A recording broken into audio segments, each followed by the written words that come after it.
Bueno, en principio, buenos días a todos, saludar a tu audiencia. Yo creo que el principal cargo del presidente interino Balcázar, y creo que ayer lo dijo en una de sus primeras declaraciones, es, primero, su principal función es garantizar que el proceso de elecciones sea un proceso sin cuestionamientos, sin dudas. Luego tiene que garantizar la estabilidad en el sentido económico y monetario. Y tercero, tiene que evaluar la continuidad de algunos ministerios, principalmente el Ministerio del Interior, desde el cual se tienen que diseñar todas las políticas públicas que lamentablemente no han tenido éxito en lo que es reducción de criminalidad y especialmente extorsiones y sicariato, que es un tema que viene aquejando a todo el país. Yo creo que esos tres encargos son los que debería enfocarse nuestro presidente interino y sobre eso diseñar una hoja de ruta a corto plazo. Recordemos que él solamente va a ocupar el sillón presidencial hasta julio de este año. Ahora, las decisiones que se tomen desde este orden político también tienen que ser de orden legal, lógicamente, ¿no? Basadas en lo que usted ha señalado, garantizar el proceso, garantizar inclusive acciones contra la inseguridad que vive el país. Pero esto también va a generar una plataforma en la cual el próximo presidente pueda tomar algunas aristas como para poderlas fortalecer. ¿Cree usted que se puede dar esas acciones? Yo creo que va a ser bastante difícil y complicado que se puedan centrar algunas bases, ¿no? Yo creo que un proyecto serio, propuestas con planificación, deben obedecer a diagnósticos que hay que hacerlos en el momento, deben orientarse a políticas públicas diseñadas a corto, mediano y largo plazo, y yo dudo que en 3 o 4 meses se puedan hacer trabajos de este tipo. Yo creo que sí pueden iniciarse algunas pequeñas cosas o dar continuidad, por ejemplo, algunas reformas que intentó hacer el expresidente Gerí. Me parece que el tema de la reestructuración del sistema penitenciario a nivel nacional es un tema por el cual deberíamos insistir y de pronto apuntar a que la fortaleza de este gobierno interino hasta julio del presente año pueda de pronto desarrollar parte de esta reforma y encaminarlo en algo para la nueva presidencia. Postulando a la Cámara de Diputados, ¿qué garantiza que las acciones que usted pueda encaminar de llegar a atender esta representatividad han sido tomadas bajo un análisis, bajo un estudio de la problemática, no solamente a nivel de la región, sino del país? Porque usted va a representar, si bien es cierto, a Piura en la elección, pero va a ser diputado por todo el país. Yo creo que lo que garantiza un poco nuestro trabajo, mi estimado Peter, es que nosotros no somos personas improvisadas. Nosotros no llegamos a la gestión pública para aprender.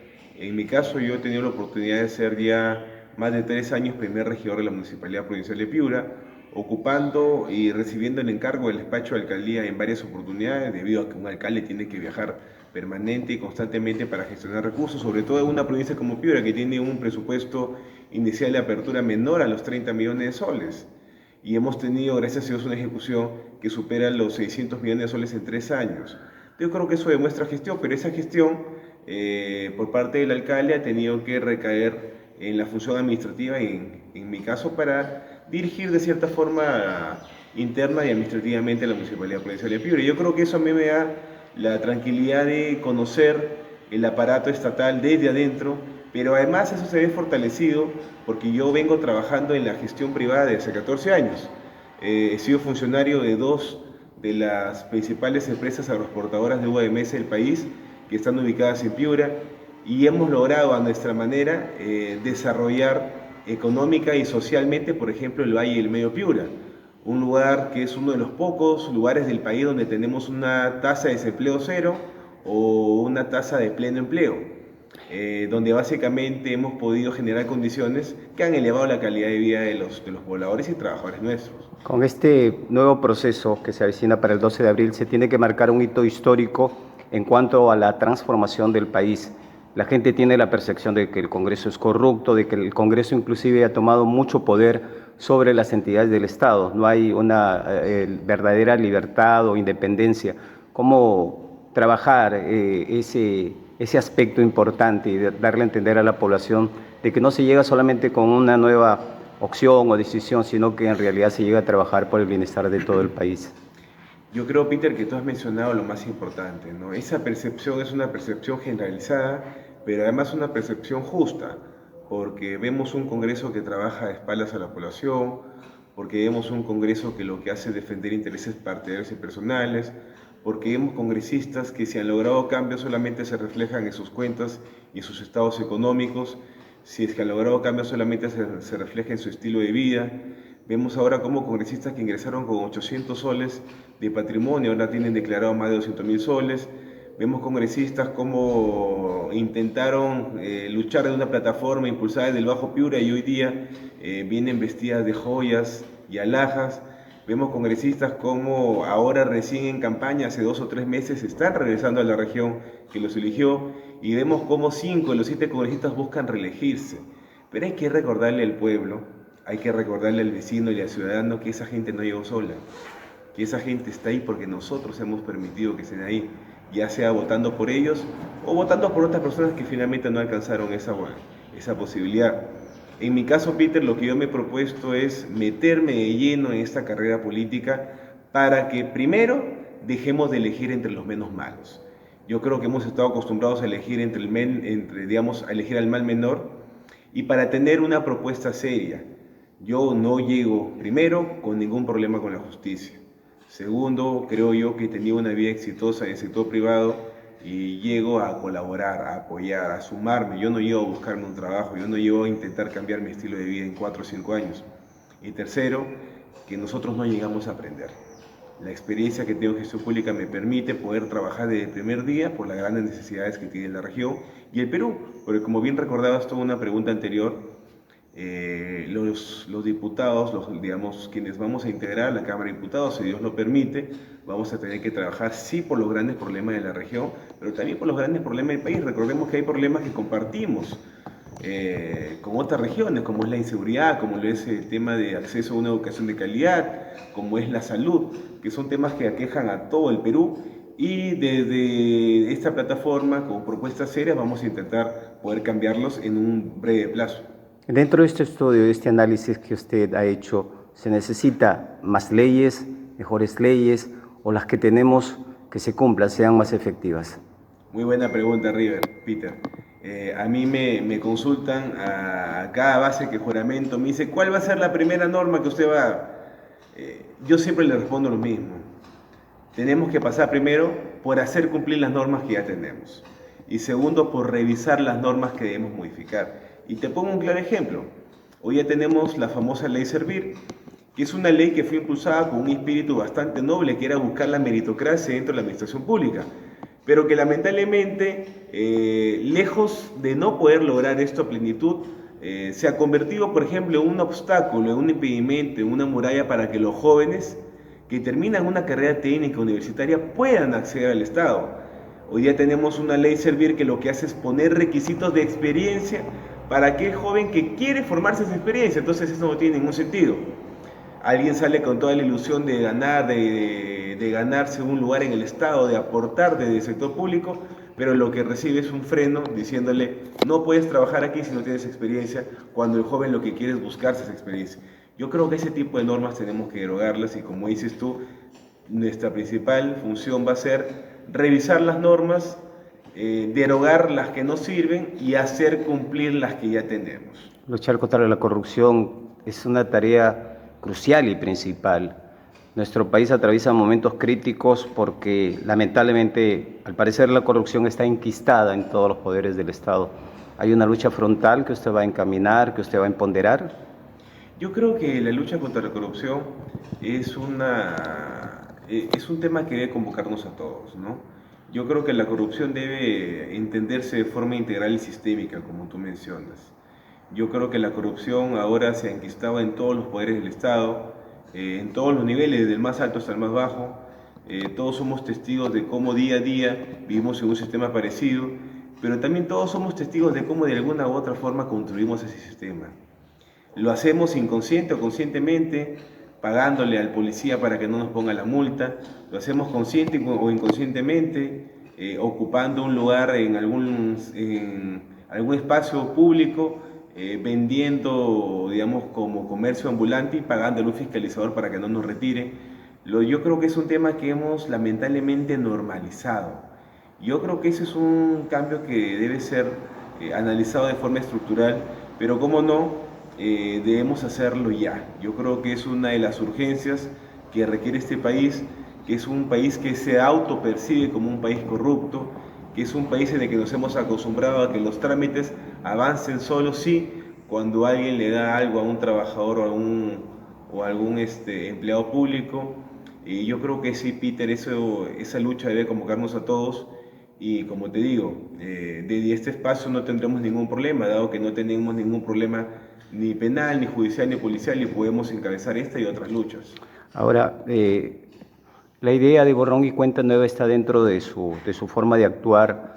Por ejemplo, el caso de Dina Boluarte, ¿no? Las muertes que al parecer quedaron archivadas, estas investigaciones de los Rolex, en fin, al parecer negociaciones ilícitas, lo de José Gerí también, que no solamente han empañado la figura presidencial, sino que desestabilizan el gobierno. ¿Usted va a gestar de llegar a ser diputado una tarea de fiscalizar estas denuncias sin que implique una cacería de brujas? Yo creo que tenemos que hacer las dos cosas. Primero, asegurarnos y garantizar de que todo proceso de investigación y fiscalización se conduzca correctamente y lleguen a resultados tangibles. Resultados tangibles es determinar quiénes son responsables de estos hechos. Esto se puede hacer desde el Congreso, como decías tú, con comisiones de fiscalización, pero también y principalmente desde el Ministerio Público y desde el Poder Judicial, que es donde se puede determinar y donde se puede finalmente ejecutar cualquier sentencia en contra de estas personas que han tenido responsabilidad, pero sobre todo identificarlos y darle tranquilidad a la familia. Recordemos que hemos vivido épocas bastante convulsionadas en el país, pero yo creo que los familiares de las personas fallecidas merecen una respuesta. Y la justicia es justicia en la medida en que no tarde. Y la justicia es justicia en la medida que alcance a todos sus responsables, hayan ocupado el cargo que hayan ocupado, y tenemos que identificar que hay responsables políticos, hay responsables inmediatos. Yo creo que eso es un tema que tenemos que impulsar, pero como decías tú, sin desenfocarnos del principal objetivo. Y el principal objetivo de quienes pretendemos ser elegidos diputados y senadores es finalmente legislar, es representar y es fiscalizar. Yo creo que esas son las principales funciones a las que tenemos que dedicarnos, pero sobre todo contribuir a que haya un sistema jurídico con normas que trabajen en beneficio de la población. Fiscalicemos sí, pero en paralelo sigamos trabajando por el país, que es un país que ya no puede seguir perdiendo tiempo. Conversábamos antes de la entrevista, Peter, y hemos hecho un conteo de todos los presidentes que hemos tenido en los últimos años. Recordábamos que el último presidente en cumplir su mandato por completo fue el expresidente Ollanta, que está hoy día preso por actos de corrupción. Todos los demás han visto interrumpidos sus periodos, pero además hemos caído en cuenta, creo todos, que ahora lamentablemente, porque el sistema no lo marca así, el gobierno o el principal poder dentro del país es el Congreso. Entonces, de nada nos serviría un Congreso que se dedique solo a fiscalizar a manera de cacería de brujas, si no tenemos que tener un Congreso propositivo, un Congreso desde el cual emerjan normas que estén orientadas en beneficio de la población y no en beneficio de grupos de poder o intereses personales. Yo creo que tenemos que hacer las dos cosas a la vez, pero enfocarnos principalmente en el desarrollo y crecimiento del país. Ahora, otra de las acciones que reclama la gente, que reclama la población, es el tema de la inmunidad parlamentaria. Hemos retrocedido porque antes ya se había quitado este privilegio, entre comillas, a los representantes de la patria. Usted ha dicho de que va a haber una lucha frontal contra la corrupción, que nadie tiene corona prácticamente. Ustedes están llanos a impulsar también que los parlamentarios ya no tengan inmunidad parlamentaria, valga la redundancia. Mire, yo creo que ese es un tema que en su momento, como cualquier otra buena idea, tenía un espíritu. Sabes que las normas tienen un espíritu que está detrás de cada ley. El espíritu normativo de la inmunidad parlamentaria era de alguna forma resguardar o proteger a un personaje que desde el Congreso, desde el Parlamento, iba a tener opiniones que iban a resultar de alguna forma disonantes y que podrían ser contrarrestadas con denuncias, con querellas, que muchas veces son infructuosas o lo que buscan es dilatar o lo que buscan es entorpecer. Yo creo que el espíritu de la norma es el correcto. El cuestionamiento, ¿por qué viene, Peter? No viene por el simple hecho de la inmunidad parlamentaria, sino viene por el hecho de que tenemos actualmente en todos los partidos políticos, creo yo, personas que ya vienen con problemas judiciales, personas que vienen inclusive algunas con sentencias, personas que vienen con una hoja de vida que lamentablemente hace pensar que lo que hacen es llegar al Congreso para encontrar esa inmunidad, para encontrar esa caparazón que los termine cubriendo y protegiendo por algún periodo. En mi caso, yo no tendría ningún problema a poder luchar para, por ejemplo, restablecer lo que decía esto. En algún momento se perdió esta inmunidad parlamentaria, pero recordemos que la inmunidad parlamentaria no es el problema. El problema es que lamentablemente tenemos congresistas que llegan aparentemente solo para gozar de ese beneficio. Entonces los filtros para elegir a los candidatos a esta representación deben ser más rigurosos. ¿Se podría cambiar la ley electoral entonces? Yo creo que el principal filtro, Peter, es el que hacen los ciudadanos el 12 de abril con un voto consciente. Nosotros, lamentablemente, los partidos durante los últimos años han presentado una oferta electoral que muchas veces contiene este tipo de gente que llega con denuncias, gente que llega con sentencias, gente que llega con problemas judiciales, policiales, penales, pero si el filtro del partido falla, luego vienen los procesos de exclusión a través de los órganos electorales. Pero aún si esos filtros fallaran, yo creo que el principal filtro es el 12 de abril, donde el voto popular finalmente tiene que decidir entre apoyar a una persona que llega con esos antecedentes o elegir, como decimos nosotros, gente nueva, pero sobre todo gente buena. Para ir finalizando esta entrevista a través de Piura Se Informa y Piura TV, estamos conversando con Pancho Ceballos, él es candidato a diputado por la región Piura. Para ir finalizando este importante diálogo, el proyecto Alto Piura debe encaminarse garantizándose el presupuesto. Ustedes no gestan proyectos, pero fiscalizan y también tienen que estar detrás de la Comisión de Presupuesto para que se garantice, reitero, el dinero para esto. Y también, ¿cuál es su opinión acerca de Petroperú? ¿Debe privatizarse o no? ¿Debe pasar a manos de Proinversión para que canalice este proceso de reestructuración del cual se habla? Te comento, muchas gracias, Peter, por esas dos preguntas que me van a poder despedirme de tu audiencia. En primer lugar, el Alto Piura. Lo que tenemos que hacer primero es entender la gestión hídrica como un modelo integral, como un modelo de conservación, primero en las cabeceras de cuenca, cuidando los páramos, forestando y reforestando, luego como una segunda instancia de almacenaje, donde tenemos que velar para incrementar la capacidad de almacenamiento en toda la región, construyendo los grandes reservorios con los que soñamos, como La Peñita, como Vilcazán, pero también con mini reservorios, sobre todo en la sierra, y sobre todo en las colas de canal para garantizar el recurso hídrico, por ejemplo, Sechura. Luego tenemos que hacer una lucha para lograr la distribución. Yo creo que hemos avanzado mucho en eso con el proyecto de los 105 asentamientos humanos, que va a alcanzar a 500.000 de personas, pero sobre todo también trabajar en lo que es el desfogue y, por ejemplo, ya elegir ahora el uso de la depresión natural de la Niña en el desierto de Sechura. Entonces, la gestión hídrica tiene que verse enfocada de esa forma, y parte de esa gestión hídrica es, por ejemplo, en Piura, dos importantes proyectos. Primero, tú has mencionado el Alto Piura. El Alto Piura es un proyecto que no solamente es hídrico, sino también energético. Hoy día, yo creo que en estos últimos días hemos entendido la importancia de tener una capacidad energética como región. Hemos sufrido de un apagón que ha superado las 40 horas y en muchos lugares las 50 horas. Y eso se debe a un problema que se viene recrudeciendo en la región. No tenemos capacidad energética, no generamos mucha energía. Y el proyecto Alto Piura tiene un componente importante en ese sentido. Yo creo que el Alto Piura lamentablemente ha sido el caballito de batalla de varias gestiones regionales y ha sido la planilla dorada de muchos otros gobernantes que han tenido sueldos que superan los 14, 16 mil soles por un proyecto que físicamente no ha avanzado nada o ha avanzado muy poco, y que presupuestalmente ya ha gastado gran parte de su presupuesto, de sus recursos. Entonces yo creo que tiene que ser abordado, pero de forma profesional, de forma honesta. A mí me parece que ha sido un retroceso que como piuranos, como región, hayamos entregado este proyecto al gobierno nacional y que el gobierno nacional haya tenido que firmar un convenio con una empresa china, cuando ya hemos visto, sobre todo en las últimas semanas, cuál es el accionar de las empresas chinas. A mí me parece que el Alto Piura debe estar en manos de piuranos, pero con una gestión honesta y transparente. Y respecto a la refinería de Talara lamentablemente viene siendo, yo creo que eso fue también uno de los principales errores del presidente Gerí.